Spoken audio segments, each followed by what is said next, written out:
Hello good morning. അപ്പം നമ്മൾ രാവിലെ തന്നെ കുളിച്ച് മൂകാംബികയിലേക്ക് പോന്നിട്ടുണ്ട് കേട്ടോ. അപ്പം നമ്മൾ അമ്പലത്തിൽ കയറുന്നതിൻ്റെ മുന്നേ നമ്മൾ ഫുഡ് കഴിച്ചിട്ടുണ്ടായിരുന്നു. നെയ്റോസ്റ്റ് ആയിരുന്നു കഴിച്ചത്. രാവിലെ തന്നെ നമ്മൾ ഫുഡ് കഴിച്ചിട്ടില്ല എന്നുണ്ടെങ്കിൽ കുട്ടികളൊക്കെ ഉള്ളതല്ലേ, അവരെന്തായാലും കുഴയും. അപ്പം നമ്മൾ ഫുഡൊക്കെ കഴിച്ച് മൂകാംബികയിലേക്ക് നടന്നു. മൂകാംബികയിലേക്ക് വന്നതിന്റെ പ്രധാന ഉദ്ദേശം എന്ന് പറയുന്നത് തന്നെ അല്ലീനെ എഴുത്തിനിരുത്തുക എന്നുള്ളതായിരുന്നു. അപ്പം അതിൻ്റെ കൂടെ അല്ലു എഴുത്തിനിരുന്നിട്ടുണ്ട്.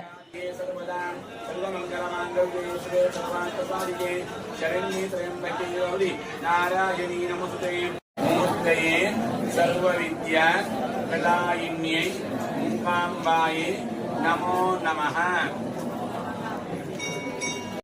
ഗുരു ഗണപതയേ നമഃ.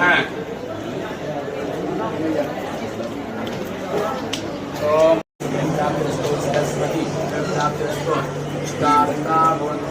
അതിനുശേഷം നമ്മൾ അമ്പലത്തിനുള്ളിലൊക്കെ കയറി തൊഴുതു. രാവിലെ വന്നതിന് ശേഷം നമ്മൾ വൈകുന്നേരത്തെ അമ്പലത്തിലേക്ക് വന്നിരുന്നു കേട്ടോ. പക്ഷെ വൈകുന്നേരത്തെ അമ്പലത്തിൽ നല്ല മഴയായിരുന്നു ഉണ്ടായിരുന്നത്.